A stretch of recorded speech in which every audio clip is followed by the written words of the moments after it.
Сәлем достар, менің арнама қош келдіңіз. Менімен бірге дәмі ауыздан кетпейтін шашлыкты бірге әзірлеп көріңіз. Қажетті құрамын төменге описанияға жазып қоямын.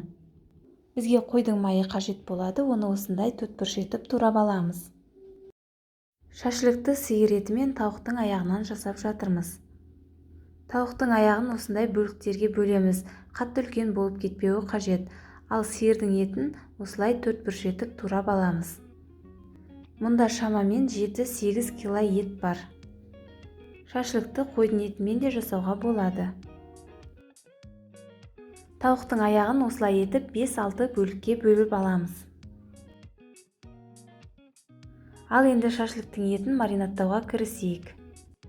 Ол үшін 150 грамм шашлыкке арналған приправаны барлығын толық қосамыз. Үстіне 250 грамдық майонезді қосамыз.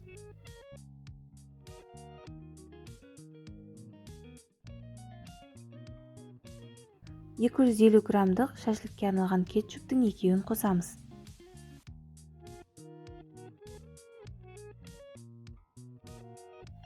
Татымына қарай кішкене тұз қосамыз, өйткені приправа, кетчуп, майонездің тұздары бар.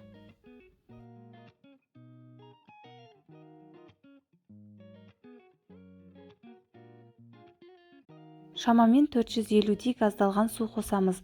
Газдалған су шашлықтың жұмсақ болуы үшін керек. Барлығын қолмен жақсылап араластырып, үстіне 2 орташа жуаны турап алып, біркелкі болғанша жақсылап араластырамыз. Бетін жауып, кемінде 6 сағатқа маринадтап қоямыз.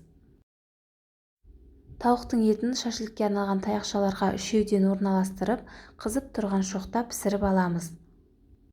Қызарып толық піскенше ұстаймыз. Қатты кардонмен желпіп отыруды ұмытпаймыз. Сиырдың етін таяқшаға бір ет, бір май етіп орналастырып, қызып тұрған шоқта пісіріп аламыз. Міне шашлыктеріміз пісті, ас болсын.